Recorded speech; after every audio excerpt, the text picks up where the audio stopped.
Mic check, mic check. What's going on? Welcome back to another episode of the KZ Community Beat. I'm your host, Ross Martinez, and this is gonna be a good episode. Might get me in trouble, so please have an open mind. But if you're coming in ready to call my bosses, they already know I'm doing this, so good luck with that conversation. All right, here we go. Welcome in. Today's conversation is going to be very different than most. I got Melissa and Jim here, co-leaders of Peoria 5051. This isn't going to be a press release conversation or a debate at all. It's neighbors talking to neighbors about why movements like this matter and need to happen. We'll touch on the state of the affairs globally, locally, the upcoming No Kings protest October 18th here in Peoria, Illinois, and why people here in our community should care about that and use their voice and get involved. Think of this as pulling up a chair at the table where we're all trying to figure out why the world is where it's at. So thank you for listening. Come with open mind, and we could be best friends. All right, without further ado, here we go. All right, guys, welcome into the Community Beat. My friends here, Jim and Melissa from Peoria 5051. Guys, let me ask you one thing. Why 5051? What's all this about? Yeah, thanks for having us. So 5051 is actually a national movement. 5051 stands for 50 protests, 50 states, and one movement. So we are just a local organization, grassroots group of people that are passionate about this, that formed at the local level following the national movement that started as the new administration took place in January. So, Jim, let me ask you, what is the one? What is that one? What's the one message, the one movement? What is all that about? Well, the message is twofold. One is we need to preserve democracy. It's at risk of falling apart in this country. And I think there's general agreement among most Americans in that regard. But what's endangering that democracy, that voice of freedom, our constitutional order, is authoritarianism, executive overreach. A person in charge of a regime that is bent on destroying those freedoms that make America, America. Let me ask you this, Jim. Off the mic, we were talking that you're retired. Last year, what, December you said? December, yeah. My birthday's December 17th, by the way. Don't forget it. No. I won't. I will look for a birthday card. Thank you. I like dogs. But jokes aside, yeah. You retired. You had a great life, man. You gave of service. Why get involved now? Well, I was working with people with developmental disabilities, intellectual and developmental disabilities for 47 years. I had a brother with Down syndrome. Died at the ripe old age of 68, which is old for somebody with his particular condition. He was an inspiration to me and his 9 siblings. I was one of his closest. Yeah. So working in that field for all of this time and seeing what the trajectory of his life had been because of the changes, the positive changes in supporting people like him. Mm-hmm. How did that happen? It didn't happen out of thin air or through ignorance or neglect. It had to happen through government help, Medicaid funding from the federal government and otherwise. And these are people, look, we have a social responsibility, a public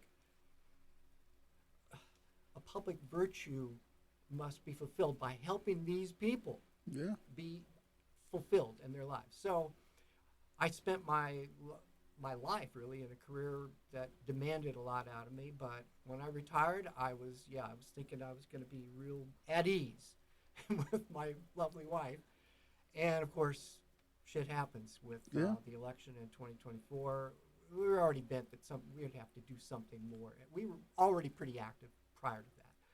So the opportunity was there for us to get involved in the 5051 movement. Got involved, and the next thing you know, I'm a co-leader, and the next thing you know, I'm working with Melissa, and we're raising hell for a great cause. Melissa, what about you? What got you activated and involved in Peoria 5051? Yeah, so I'm a social worker by training, and part of that is social justice, and I love advocacy work and speaking up for people that don't have the privilege or the platform to do that for themselves. I've worked in a lot of different settings in education and medical, in child welfare. I'm in private practice now, and what's happening is hurting a lot of Americans, a lot of humans, a lot of our neighbors. I've always supported the underdog. Yeah. And so, seeing the opportunity to connect with this group, I love this group specifically because it does represent and stand for every human. We're not just for one population of the community. We really are for every single person. And so I love the platform that it gives me to speak up and advocate for other people. Yeah, I came across you guys, or the movement Peoria 5051. As I said, I was doom scrolling on TikTok. I got activated because of the atrocities I've seen in Gaza, and then the immigration stuff that started happening in ICE, and it's heavy. I have friends and family that I didn't even think in 2025 I'd be, after a long day of work, I'm calling, or middle of the day, I'm looking for resources, or I'm seeing where ICE is showing up. And I saw your videos in between some of those internet scavenging moments where I'm trying to find resources for my people, my community. And Hillary got back to me very quickly, and she's like, "You gotta talk to Melissa and Jim. They're great spokespeople. They'll let you know everything you gotta get to." And she's kind of activated me a little bit to join the cause and use my platform. And there will be some people right now that may get mad as hell about this and begrudgingly whatever. But we are in a dark time in America right now. At what point did both of you kind of meet up and decide that you're going to be co-lead and take this initiative? Because Peoria segregated. We're surrounded kind of by a sea of red. Yep. I know I'm a very liberal person with a liberal station. Yeah. So how did that come about? You guys being co-leads? Yeah. So the journey was pretty interesting. Back in April was one of the first national days of action. It was hands off.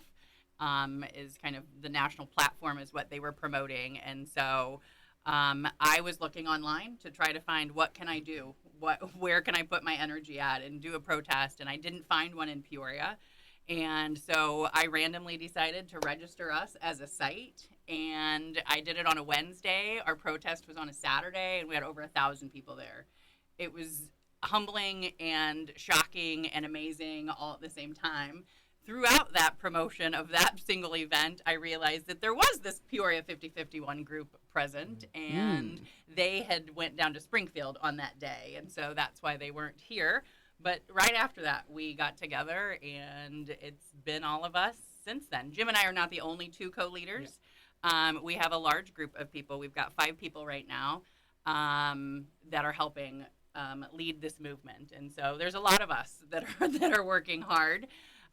We've grown exponentially. We've worked into creating committees, and we have regular meetings, and we've got, social media. We've tried to really push our message across all platforms on social media so that we can recruit everywhere where people are, just by spreading our message. And so it's been quite an interesting journey for us. I do have some advocacy background in leading some community movements, and so I brought that to the team to help kind of push us and get us organized a little bit.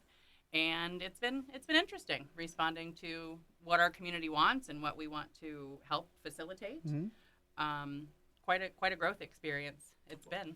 Well, Melissa didn't mention that what we actually did after she organized this fantastic April 5th Hands Off event is that we lassoed her. We literally had to capture her and say, "You are part of us now because you're really good." Yes. I was voluntold I would be a co-leader. Yes. Yeah, come on in.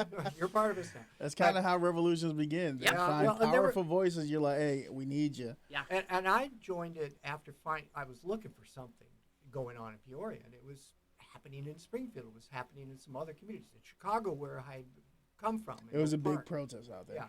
Yeah. So we decided they brought me into the leadership. There were a couple other people that started 5051 in Peoria. We'd had one event down at the federal building on Monroe, a little meek, mild protest by comparison to what it's become. I wanted to see something bigger happen, so I worked very closely with the leaders at the time to see if we could engineer something better than what we've been doing. And we wanted to learn from what others had already done, so that's why we went to Springfield. And we learned a lot, but hey, you learn by doing too, and Melissa taught us that for sure. So we came back and really got gung-ho. We had a big march downtown in the neighborhood of 2,000 people marching from the riverfront up to the county building. 2,000 in Peoria is a significant number. It is, and we were really proud of that, and we want to, but what we want to be doing is making it 4,000 and 5,000. We could ever get to that point. Yeah. Although I have to say there are some local entities that have started, organizations like Fulton County 5051 group. Oh, all right. They've started. They were really more part of us, and then learned, you might say, gained some experience and know-how and inspiration from us, and started their own group. So we're happy to see others spawned in the, like you say, the red area surrounding us, you might say. So when we're talking about the community, because you guys are boots on the ground. I mean, it's not even a metaphor. It's a Literally. reality. Boots on the ground, especially on October 18th. There we go. So you're talking to the community. You're in the community having these conversations. What are some things that are coming up again and again, and what's weighing on people's minds and hearts and spirits? I mean, as you said, you run a practice, you talk to people. We can't really talk about what they talk about, but what's kind of some shared sentiment that you are hearing in this moment in time? I think that's one thing that really has helped bring the movement together, is that people were feeling isolated and scared and unsure of what to do. And so what all of our day of actions have consisted of is bringing everybody together so they can have a collective shared voice, be with people that have the same opinions as them, feeling stronger together, motivating each other.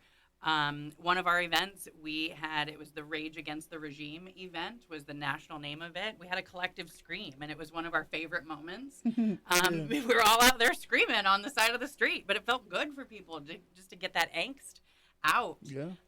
We do try to involve a couple community speakers at each of our events so that we can hear, the community can hear what's happening because of some of the legislation and things, how it affects us at the local level.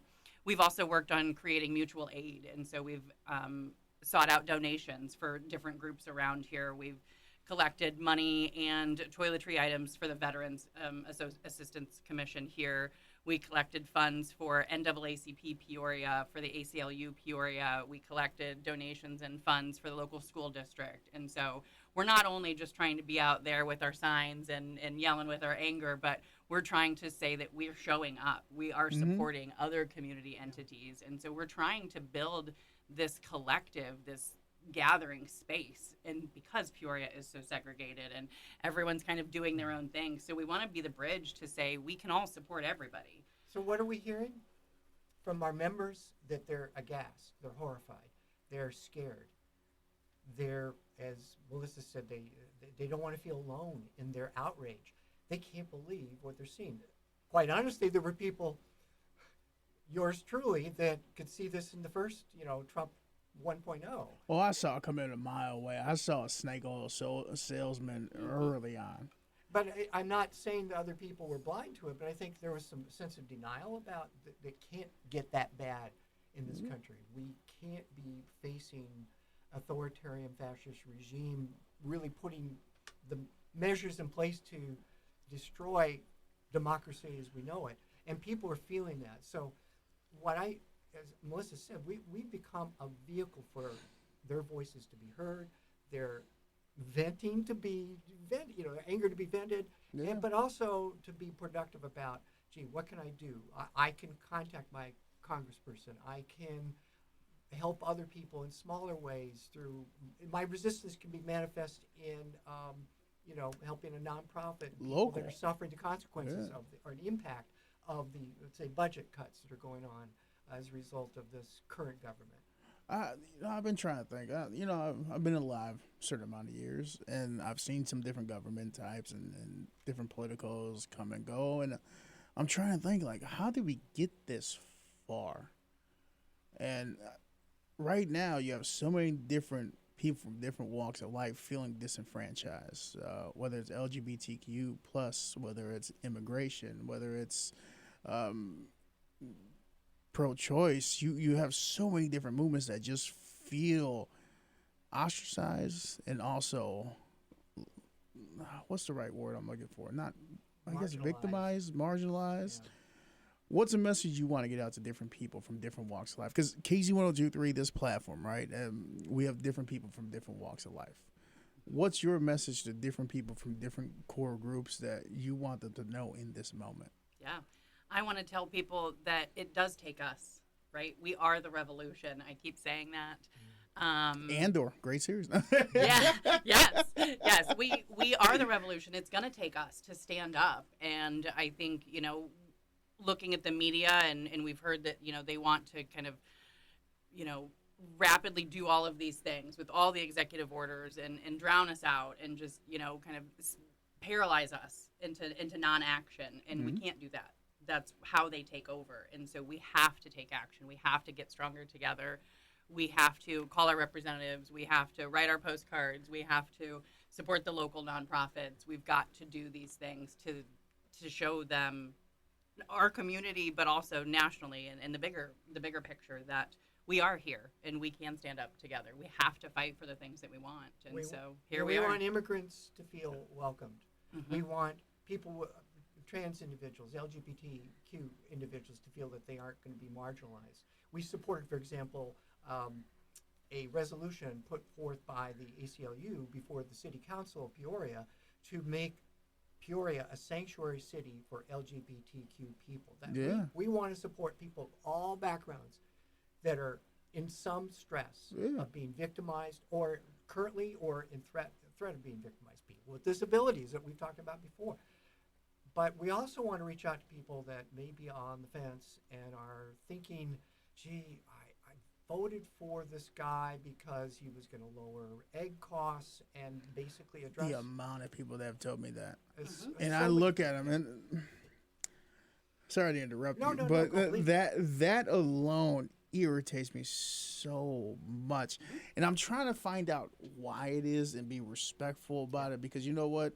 When you're leading a cause, when you're a part of a movement, it's so easy to ostracize those that have ostracized you. Yep. And it's almost human nature to kind of be combative with the frustration. Well, man, fuck you. But that's not how we should do things. Right. So for individuals who are on that fence or look at you guys and be like, you're fucking overreacting. Yeah. What's your message to them? Well, we have a philosophy that we want to be an open tent. We don't want to feel, first off, that people that may have voted for Trump or are on the fence in some way, that they are not welcome with us. It's hard because like you say, there were many feelings of these individuals that they're being ostracized from our part of society, the elite part of society, the educated part of society. People, quite honestly, they may feel that we're more affluent and that is not certainly true among, I can tell you, the 50-51 members. We want them to feel that what they're seeing in real life now, starting to feel with prices that have been out of control, with inflation out of control, with, quite honestly, freedom of speech. That there are Republicans in Congress that have spoken out and said this is not the direction we should be going. Dude, the fact that MTG has spoken out, exactly. Wild to me. Yeah. I think a big part of our mission too is we are nonpartisan, right? We align a lot with the Democratic side of things, but we truly are nonpartisan. Yeah. We are not just an anti-Trump space. Yes, that aligns a lot with what is important to us, but we are pro-democracy, and I think that's an important part. It's not an us against you. It's we are for everyone. We're for the people that are even against us. It's like humanitarian. Yeah, we want to see you get better health care. Yeah. We want to see you not have rural hospitals closed because of the cuts to Medicaid. We want to see you have the freedom to speak your mind in various public forums that now you're under threat because of executive orders that are telling you can't be doing that. Or like you're afraid because your company got a merger and the head of the FCC is threatening you on the podcast, bro. Right. Like, what? I think that's a lot of how we got here, right, with the people that did vote heavily for him. I think a lot of it was finances. A lot of people that I've heard from is that they were hopeful that he was going to lower costs.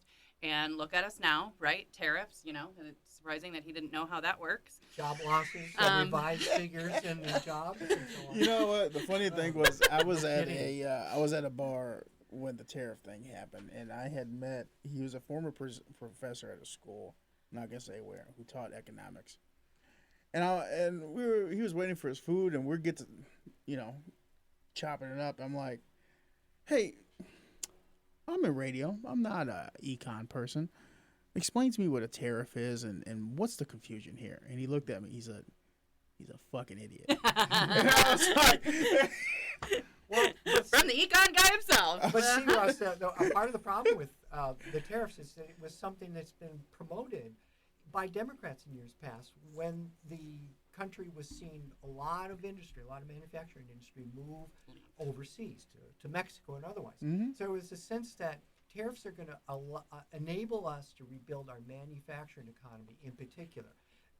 Things have changed so much at this point. There's so many parts that go into a car from all over the freaking outsourcing planet. materials from all over the world. That this Canada is and Mexico run a lot totally of our unrealistic. resources. It's not going to happen. I guess another way to get to people that are kind of on the fence or on the other side is personalize it.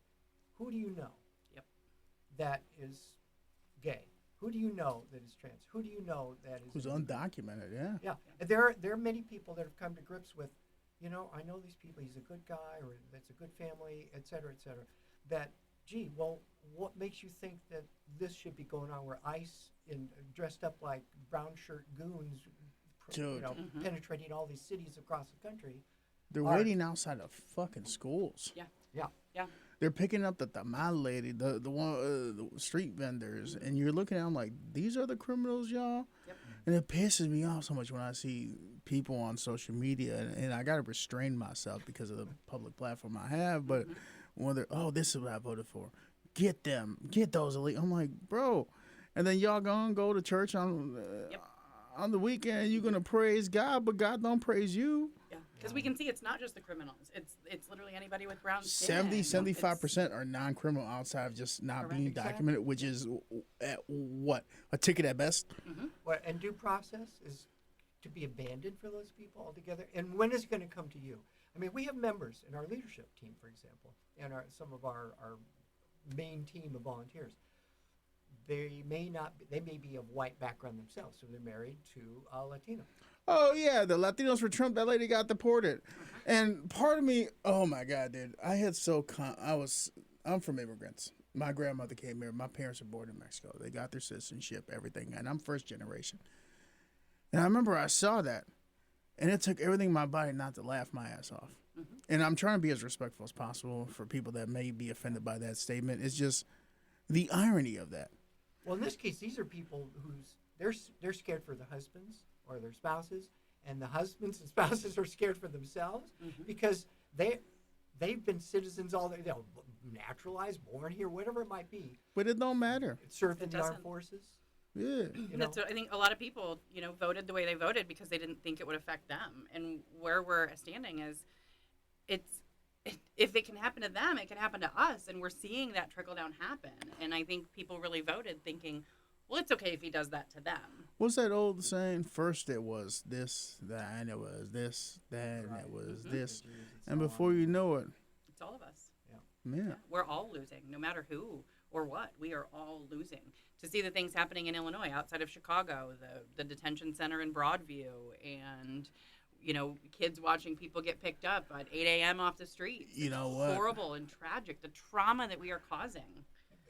We have two group homes in the former organization that I work with in Broadview, within about a half mile of that detention. How is that going right now? I haven't been to Broadview. I've kind of been fighting myself to go there because I don't know. Friday morning sounds like it's the big pretty deal. rough. There's a young guy, 26-year-old gentleman from Oak Park, where I live, about 3.5 miles from the detention center, has intellectual and developmental disabilities. He was there protesting. He got arrested. They're trying to obviously get him out, and using his intellectual and developmental disability, his defense team anyway, to get him set free. But this is a kind of administration that doesn't care about that shit. Yeah. They don't. That isn't something they don't want to be sympathetic or empathetic because that's against their philosophy of life at this point. Well, you saw what they did to this is somebody I've been following and I've been liking her platform and what she's been doing, but she's running for District 9 in Congress. Kat Abu Ghazali. I've been loving what I've been seeing. She's a partner with the guy that runs The Onion, political satire. Yeah, in- she in is. college. Oh. Yeah. I think the Yeah. first time I saw her, she was on. She was one of- arrested, wasn't she? She's up there in Broadview a lot doing She's stuff. been She knocked got down. I don't know if tossed. she got arrested. Oh, she got She tossed. got Yeah, tossed. that's Yeah. right. Yep. But that's somebody in the political movement right now that I've been very active with following because, well, District 9, first off, we need somebody in that position. She's pro-Palestine, pro-immigrant, pro-choice, just liberties for everybody. Just because you live a certain way don't mean somebody else got to live Correct. that way. You can be as religious as you come and believe that's your saving grace. I love that for you. I was raised in the church. I used to teach Sunday school. At some point, the teachings I was taught, that's how I live my life. I'm not here to judge you. I'm here to show you God's love. And God's love is not judgmental. It's open. And the way I see how she's moving, I'm like, okay, we got some hope. I see some individuals on big platforms. She's one of them, and I like what I see out there. But in Broadview, what are some other things you've been hearing? Because I saw they shot some police pepper chief. bullets Yeah. I into mean, into the crowd. And reporters have been hurt. in the reporter's car. It went into her car. But Yeah. another one was literally, hit. A police chief, I should say, was hit as well. The mayor, it's a largely African American town. Broadview is. The mayor has been upset beyond all words. They're blocking. They've set it up where they're blocking egress or roadways Yeah. for emergency vehicles. Which I saw, yeah. the village has been complaining and bitterly about. So the intensity has risen pretty significantly, and that's sort of why I guess you could say the president is looking to use that kind of as a justification for finally to get the military presence in Chicago and the surrounding area. Dude, like what he said yesterday during that military speech where we're going to use the military in Chicago and other areas like Portland as training grounds. Yeah. But then this What is the unlawful. This is the idea. What happened in Los Angeles? Military presence there was deemed against the law. They weren't because they didn't get the Unconstitutional. governor's Yeah. approval or allowance of that. Of course, Pritzker's going to let that happen. Not let that happen, of course. So He's a strong voice. The unlawful actions going on are the repeated unlawful actions, and then the court's rejection of them, for the most part, has just shown how truly unconstitutional their actions are. And then speaking of service, didn't they just revoke something that allowed it was something with the military and abuse and things women go Oh, through. rules of engagement. Yes, talk to me about that because I just read something about that this morning, but I'm not as up to date on the verbiage or the details of it. But I saw a lot of people on TikTok talking about it has reverted history in a way. Rules of engagement, Geneva Convention related rules about how you can conduct war to protect civilians from direct attacks and so on, which the Russians, of course, have been, and the Israelis have been completely ignoring, right? Oh, we've seen videos of Gaza. Yeah, so but there was this sense that Hegseth, the Secretary of Defense, whatever he is, he thinks he is, had basically said, we got to be violent, we got to not worry about being The politically warrior's correct. ethos. Yeah, and so we're going to go ahead and do things that have been seen as war crimes at any time in the last 60, 70 years, because we are the bullies of the universe and we get to do anything we want. What in the frat boy? Yep. That's what we're against, right? Like we want the Constitution is there. Laws have been in place. Rules have been there to have order to, that's exactly. And international What we're order. against, We yeah. want to be better friends to our international friends as opposed to chumming up to our historic enemies. Putin. If you look at the worldview of what the United States looks like right now, we're a laughing stock. We are a disgrace. Oh. It's horrid. But that isn't what people who voted for him Right. are MAGA. hearing. Yeah. They're watching Fox News, Newsday, and otherwise. They think they're hashtag winning, but it's only a matter of time. Farmers are getting hit pretty yeah. hard as well. Yeah. What was he doing? He won not only just the labor force, but there were more restrictions, and then there was something about the VP bought stakes into a company that they're now using for farmers for relief program or something. I saw some type of news with that. I missed that one, but it wouldn't, at this point, Yeah, nothing nothing would surprises us. Yeah. I should have been a little bit more prepped on that, but look into it. There's some type of program that the VP has some type of stake in. I saw it last week, but it's evading me right now. Farmers are, especially soybean farmers, are looking for a bailout, similar to what, say, the $20 billion bailout of the Argentinian right-wing president, or similar to other buyouts they've done on a selected targeted basis to keep these people from becoming their enemies when you look at what they've done through tariffs. But China's buying everything from Argentina and Brazil instead of us. I mean, speaking globally, we've been seeing uprising and protests across the globe, man. Nepal, France, Peru, Gaza. That's only to name some. You have things going on in Congo. It just feels we are in a very dark time right now. And how are you, this movement, Peoria 51, what are you doing here locally to kind of bring some hope to individuals who feel lost right now, who feel frustrated, and just feel like we're not even through year one? Yeah, it's been hard, that's for sure. I think we are trying to be the shining light. We are trying to be the voice of reason, realistic voice of reason. We know that our group is not going to make tons of changes in the national space. But we can shine light here. We can stand collectively. We can support, our neighbors, the businesses here, the small businesses, the local, Black business owners and things like that here locally. And so it's just teaching people to do what they can, taking care of ourselves in the same aspect. We've had some community events, just bringing families together. We encourage people to come out to our protests and our rallies. Even that, it's the day of visibility. It's the day of action to say, we can do this. We can stand together. Look for the people that are like-minded. Look for half of us didn't want this, right? Like the vote was, people that did vote, it was close. We could even discuss the election at some other point in time, but there's a lot of us that didn't want this. And so let's look for the helpers, right? Like Mr. Rogers would say, look for the helpers. We are the helpers. Yeah. We're trying to shine the light. We're trying to do our diligence here and at least say that we can be a part of change. And we have to be a part of change. It's crazy. Generations that were raised on PBS and Mr. Rogers. Yeah.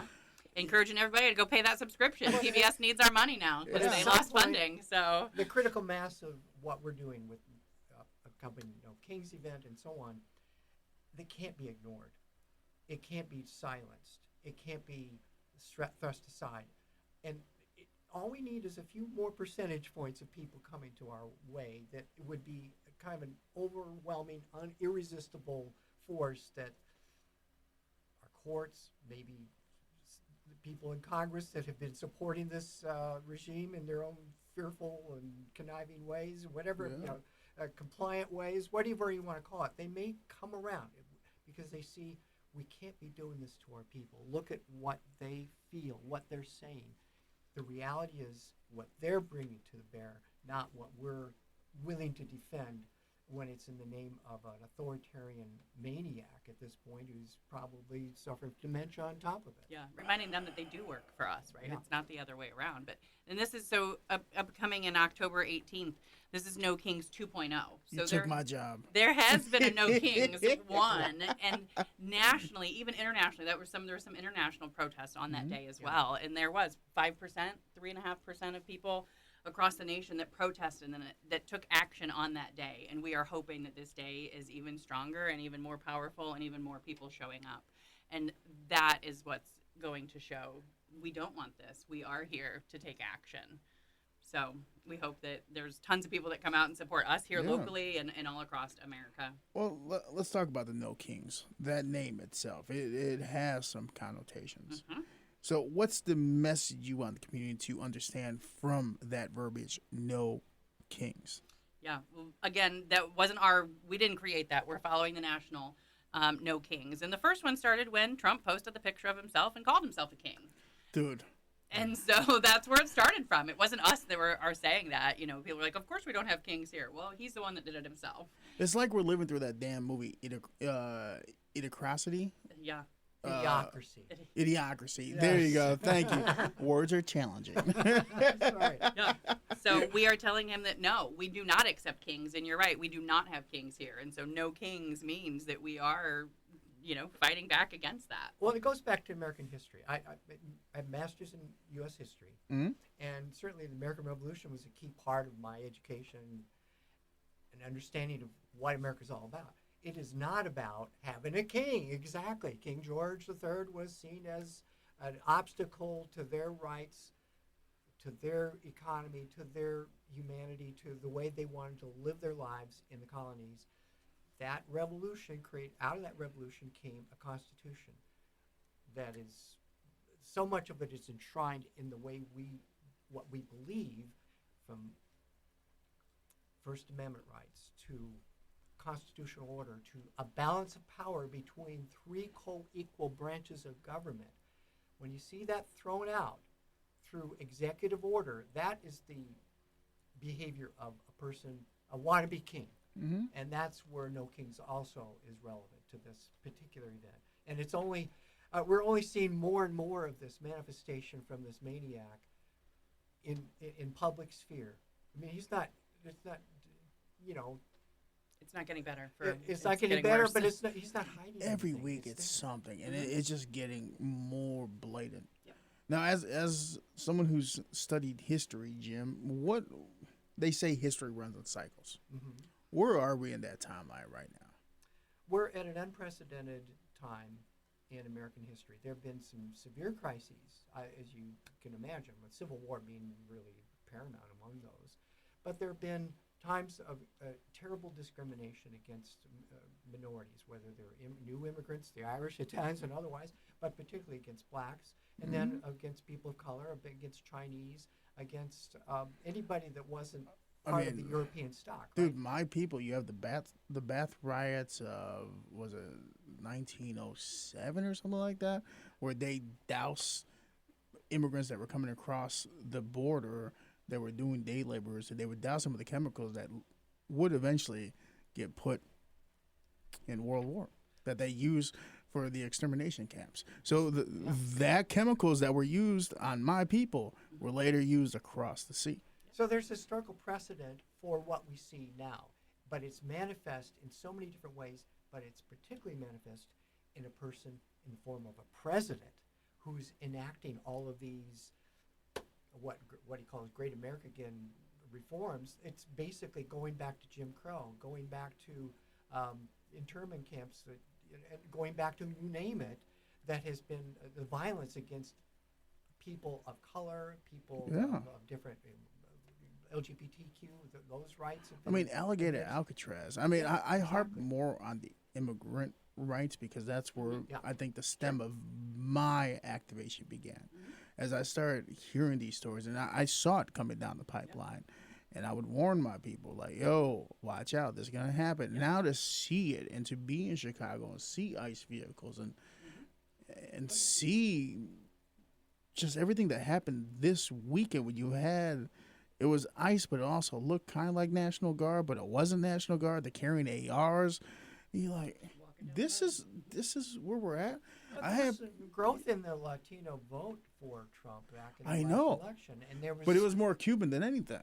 Yeah. and people thinking for the economy, right, that they somehow they could justify it, even though there was so much evidence that they were going to be subjected to what is going on right now. Yeah, man. It's His slogan, make America great. It was only great for rich white men, and so anything outside of that, it's never been great for. I ask people all the time, when was America great? Yeah. And they can never really give me a time. The one they We're kind of working keep for a coming more around. perfect union, though, Ross. That's the idea. We've never been so great, right? You could say that fighting in World War II and defeating the fascists and.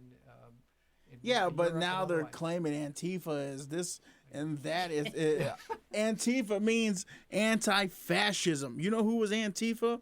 the boots on the ground during Yep. D-Day. So what you're saying is those are fucking war criminals. Those are fucking gonna be the one. And I'm getting heated. I'm getting heated.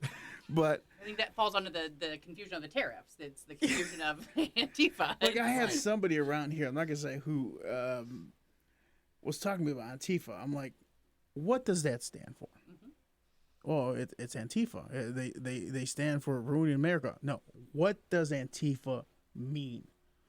Well, it's an organization that's bringing America down. It means anti-fascism. Are you a fascist? Are you a racist? Not even a full organization, but now we're terrorists, right? Yeah. It's not a real org. No. It's an ideology at best. Yep. Let's bring it back. Because when I have these conversations, and I'm not a historian, but when it comes to Latino history, I read up on things. I'm also a person of logic, and if A to B, and you're telling me it's 5, I'm going to look at you, and I'm gonna. I was going to say something disrespectful. But it's challenging because I'm educated. I've gone to school. I've read books outside of class. One of my favorite books of all time is The Giver. And that alone talks to you about passing down history and knowledge and not being corrupt by a system.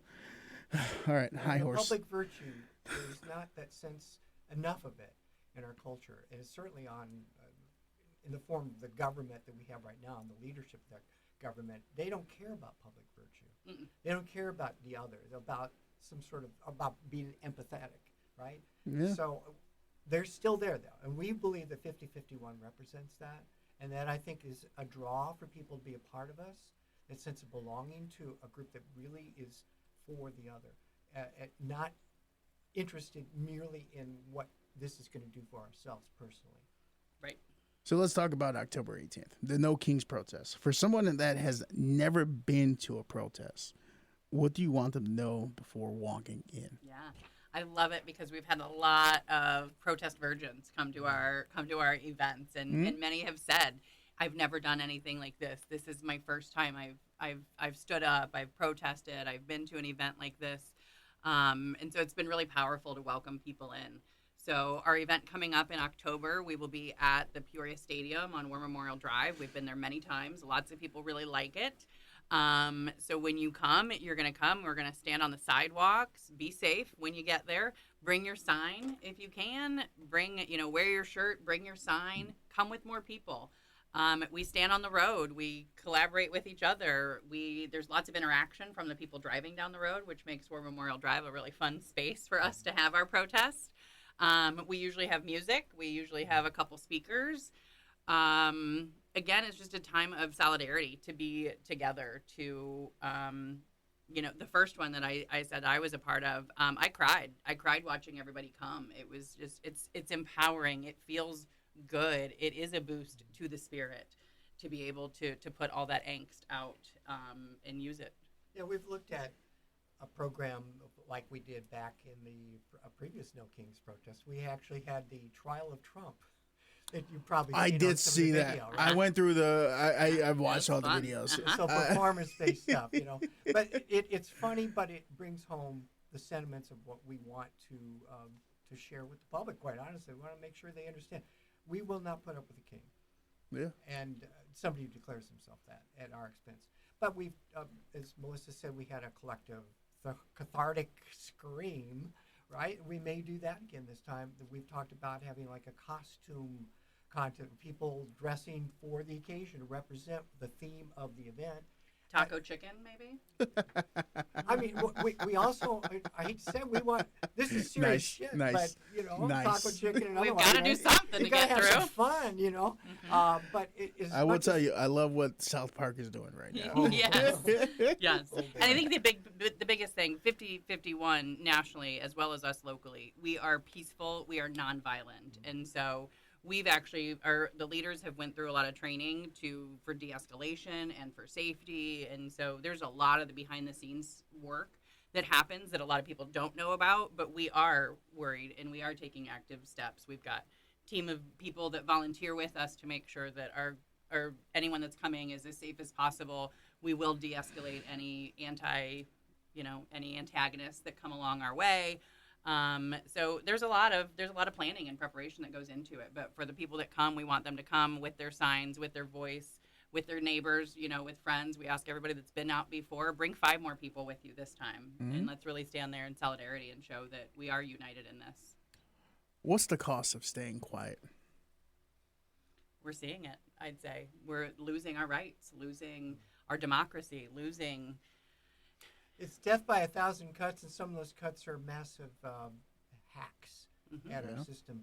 And people are feeling it, and yes, for every court decision that sort of that turns it, reverses some of what's been going on, there's just one more. It seems like for every reversal, there's 2 more things being done to attack our rights. So in that sense, it is very discouraging for people. We don't want them to feel discouraged. We want to feel like at some point, this critical mass is going to be undeniable, irresistible, that we will overcome one way or the other.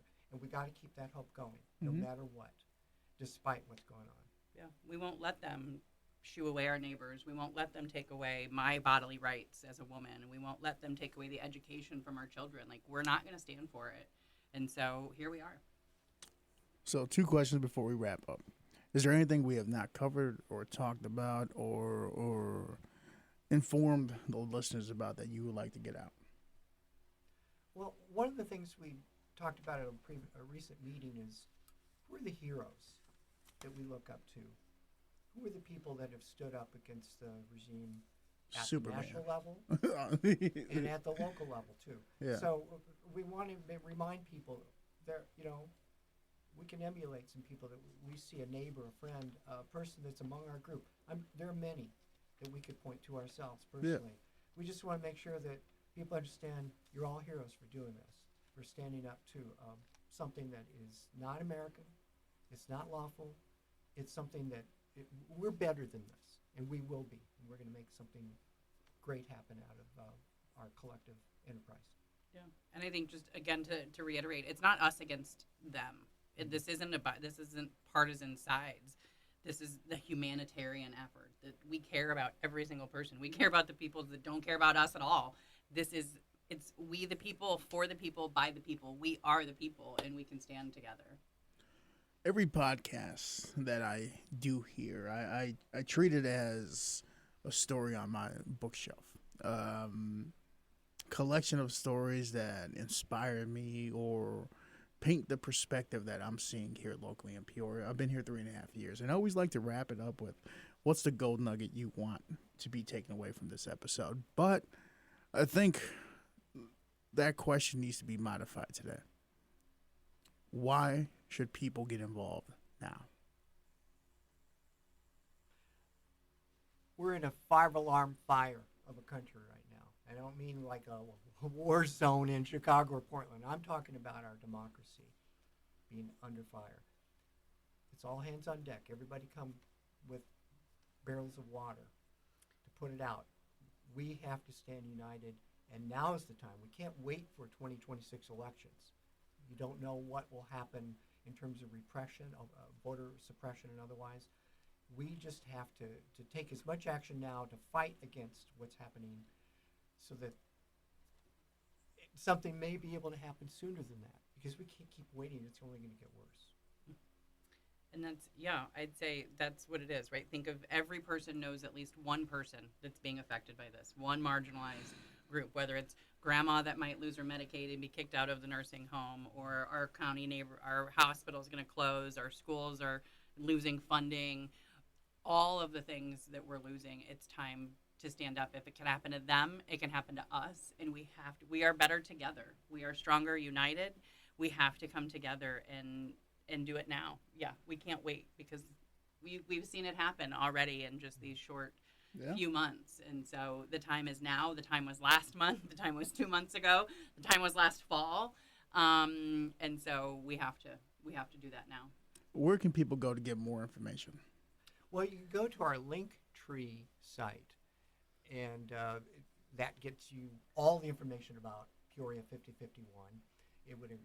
I could recite it, and you can write it down, folks. It's linktr.ee/PORIA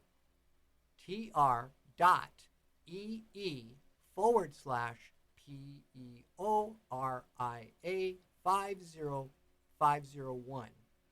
One more time. Get your pen ready. We're going to slow it down. Jim, one more time. Okay, you can find out more about Peoria 5051 at our Linktree site, linktr.ee/PEORIA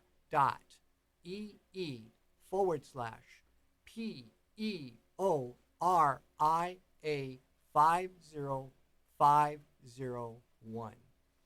All right, guys. Well, hey, Melissa, Jim, thank you so much for coming in today. Hopefully, I did service by you, got the message out. This was a really great conversation for me. I definitely got a little heated on some parts, but it's because I'm passionate about it. And, you know, really I was brought up. appreciate the opportunity, and you're doing a valuable service for this community. I appreciate you, man. So thank you for coming in and being open with us. To everyone listening currently, this wasn't about party lines or headlines. It's about people, neighbors, and the kind of community we want our children to grow up in and have a future in. If you want to learn more or get involved, as Jim said, Peoria 5051's Linktree. Rewind a couple minutes and You can find us on Facebook and a few other places. Yeah, just Google Peoria 5051. Yep. And you'll find it. Their Linktree has all the resources and info for October 18th. No Kings protest happening where again? Peoria Stadium, War Memorial Drive. At what time? 1 o'clock to 2:30. Okay. But what they're saying today is that it's really about every day after the 18th that matters. So get involved. Use your voice while you can. And again, this has been another episode of the KZ Community Beat. I'm your host, Ross Martinez. As always, do something kind today. You don't know. Father Time is undefeated. Use your time wisely and positively, because that's what community is all about. I'm out. Peace.